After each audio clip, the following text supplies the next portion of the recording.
last year, when Samsung launched the Fold 3, it sort of ironed out a lot of the creases that the phone had because of its design.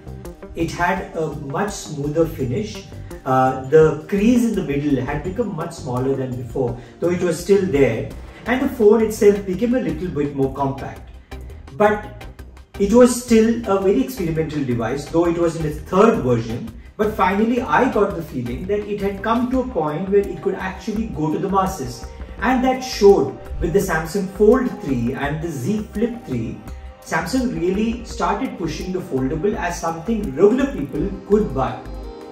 This year, the Fold 4 is here, and Samsung is really pushing the envelope now on a design that is now purified. It is still not perfect, but it's almost there.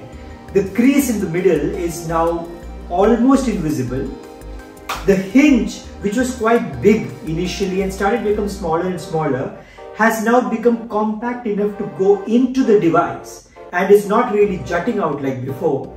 And there is a little bit of a software tweak which I think will give Samsung's foldables an edge.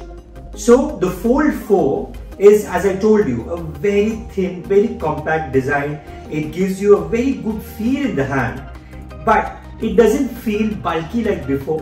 That is because the hinge is now very compact and sort of blends into the design. It doesn't stand out and it is not moving around when you are folding or unfolding the device.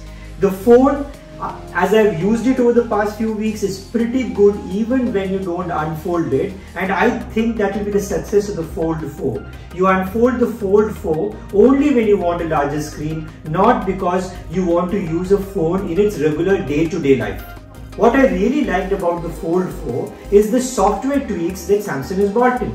It is almost like using a tablet because there is a tray at the bottom which gives you quick access to all the apps that you want to do. So when you're multitasking with multiple apps on the screen, one on the left and one on the right, for instance, let's say you have a notepad on the left and you are copy pasting something to your mail on the right, you can actually open a third app by just clicking this stack at the bottom, and that really makes multitasking very easy. It's also much more natural, and that is the kind of productivity enhancement you need when you're using a larger screen.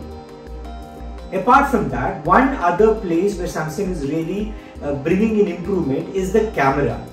The Fold 3 had a pretty good camera, but it was not the kind of camera you would really expect from a flagship Samsung device.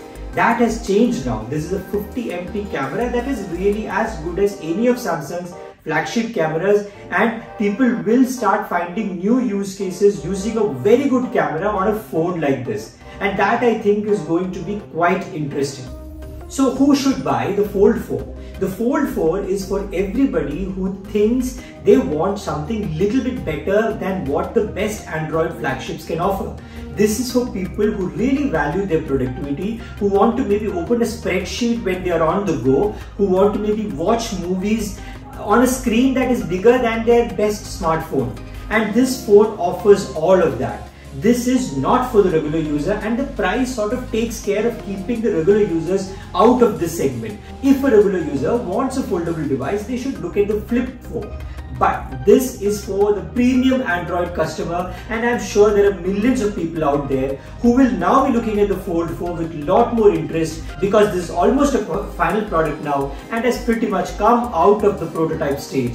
I would really recommend the Fold 4 for people who have the money to afford it. This is a superb phone right now, and it is the best Android money can buy.